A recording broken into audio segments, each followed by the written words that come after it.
Hi drummers, hope you're well. Right, Scar Tissue by the Red Hot Chili Peppers, played by, of course, the amazing human and drummer Chad Smith. Absolutely love this groove. I remember this record coming out, and I was at music college. I was at ACM, shout out to ACM, in the late 1990s, and being around musicians as I was, everybody was mad into Chili Peppers, and by that point Blood Sugar Sex Magic was this legendary album that everybody was into, and all their other records for that matter, and it was really exciting. It'd been a little while since they had brought anything out, so everybody was super excited about this. I mean, everyone was quite surprised. I think I'm right in saying this was the first single, like the lead single, and everybody was quite surprised about how laid back it was. Everyone thought they were going to come in with a bang, and it was pretty laid back and groovy, and everyone dug it. But there was definitely a sense of, wow, that was surprisingly sort of easy sounding. It's surprisingly laid back, but it's a classic groove, like summery feel, that beautiful guitar part. And of course, Chad Smith's amazing drumming. There's so much going on here. Lovely little ghost notes on the snare, little skip note on the snare drum as well, like a loud skip note. The hi-hat part, which is has lots of movement in it. It's kind of open, close. Just a classic sound. The full thing goes a bit like this, by the way.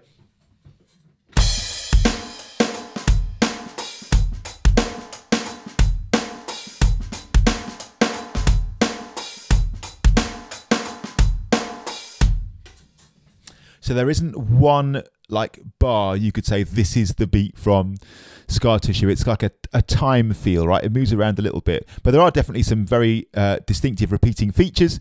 And what we often do when we talk about this groove is actually think about maybe 3 different levels you can play it at. So the first level would be like a core basic version if you're just quite near the start of your drumming career, your drumming journey. The second level would have a few more of those features, and perhaps the third level would be playing quite a lot more in the manner of how Chad Smith actually played it. Should say as well, shout out to channel member Alberto, who's working on this one, and who's been waiting for this video for a while. Sorry to keep you hanging on, man, and he very correctly gave me a nudge to say, when is that coming out? So today, man, this one is for you.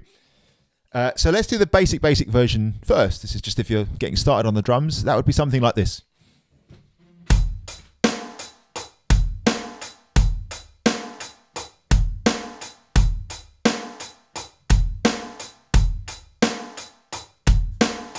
So that really just contains the core elements, right? It's a straight 8s feel. The bass drum is on the 1, and then the bass drum is on the and of beat 3. The snare drum is on the 2 and the 4, right? A backbeat, as you'd expect. So 1 and 2 and 3 and 4 and 1 and 2 and 3 and 4 and 1 and 2 and 3 and 4 and. So I'd say that's a really good place to start. The kick move to the and of beat 3 makes a real difference, as it makes it just sound that little bit like this tune.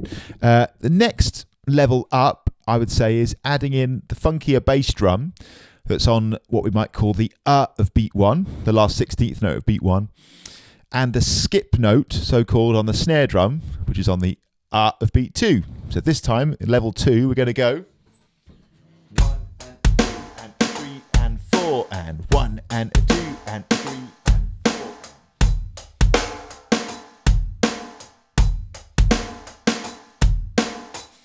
Now this doesn't contain any of the real quiet ghosted notes on the snare drum, but I think if you're hitting this level, it really does sound quite a lot like the tune. You could totally play this, you know, at a gig, at a function gig or covers gig or whatever, and just play that, and, you know, mostly people wouldn't bat an eyelid. If you get that to feel good, that's a really, really good place to get to, I reckon.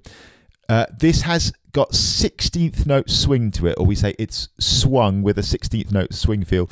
I've got a couple of videos about that if you need to sort of have a little think about what that is. I'll stick them in the description below.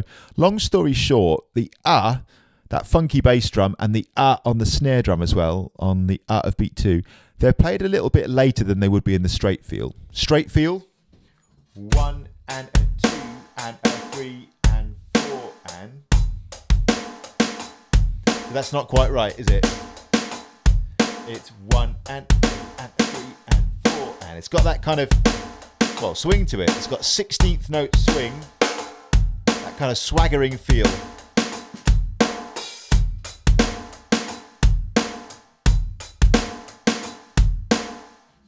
Now, as I pretty much always say on these videos, it all depends where you're at with your drumming here. It might be that dropping that kick and snare on the of beat 1 and the of beat 2, respectively, is no big deal. It might be that's very challenging.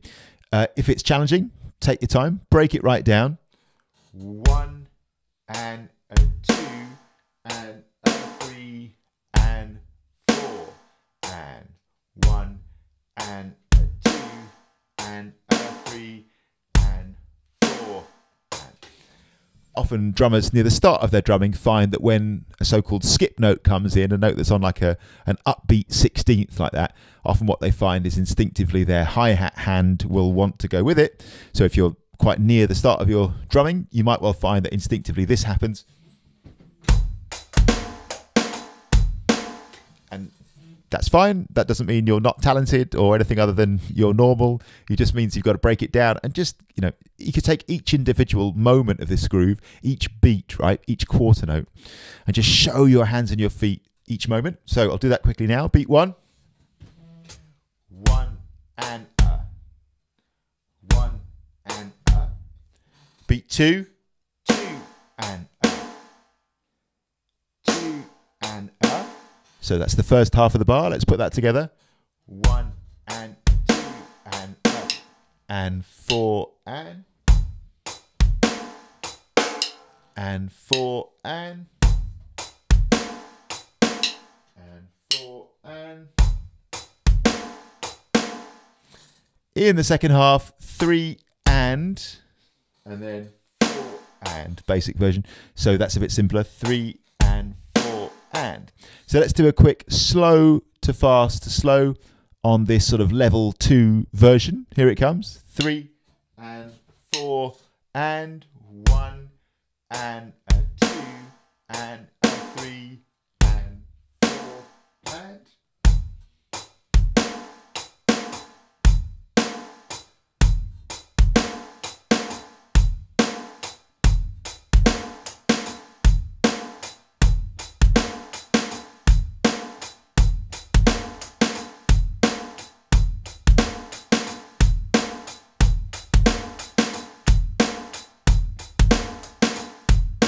Okay, we'll bring it back down again.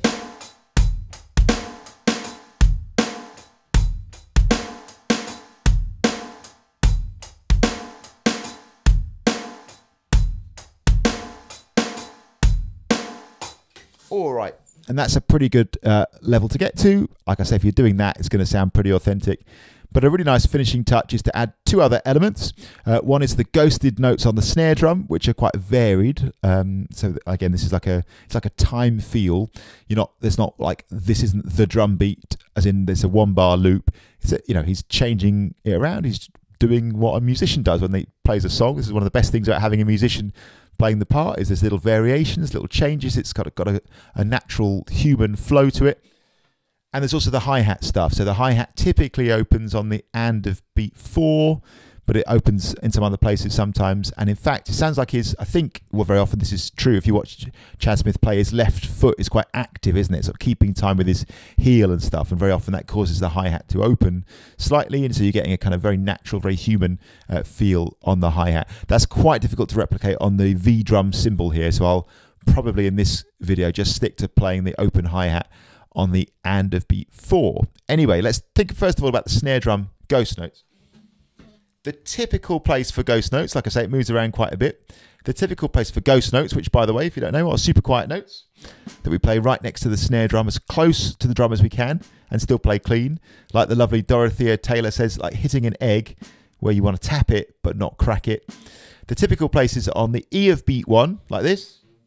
1 E and A. 1 E and got it? On the E of beat 3, 1 E and 2 and a 3 E and 4. You hear it?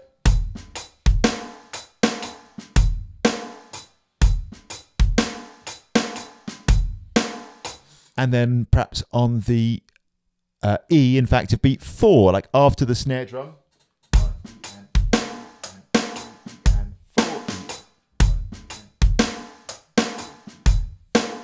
Maybe even on the E of beat 2 as well.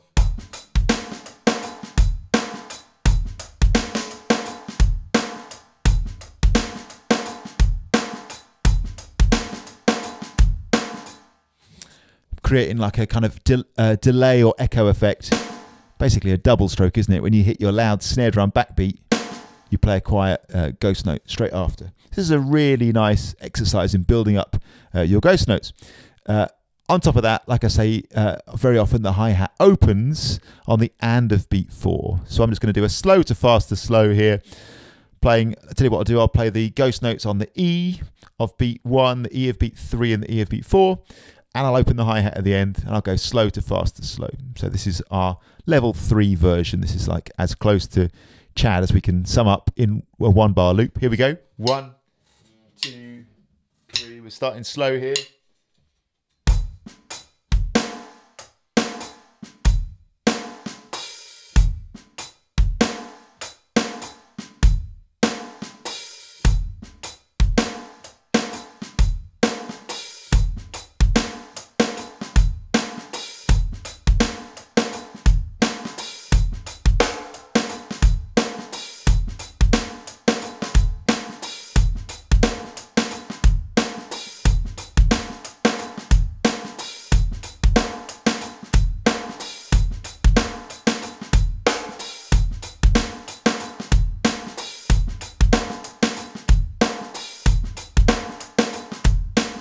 Okay, we'll take it down again.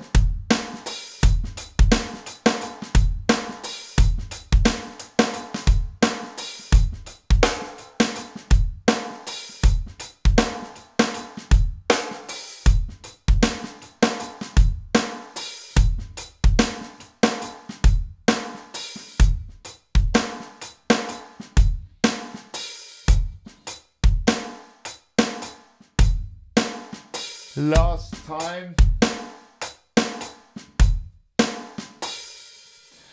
Other little variations include the kick drum sometimes, ba-bum, especially in the chorus.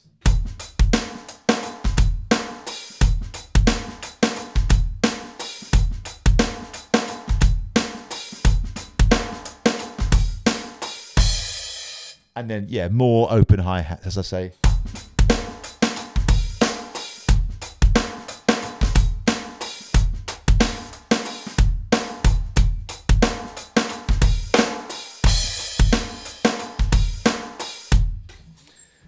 And yeah, when you're at that point, I think, I mean, it comes down to this sort of age-old debate we have when we're playing drum covers.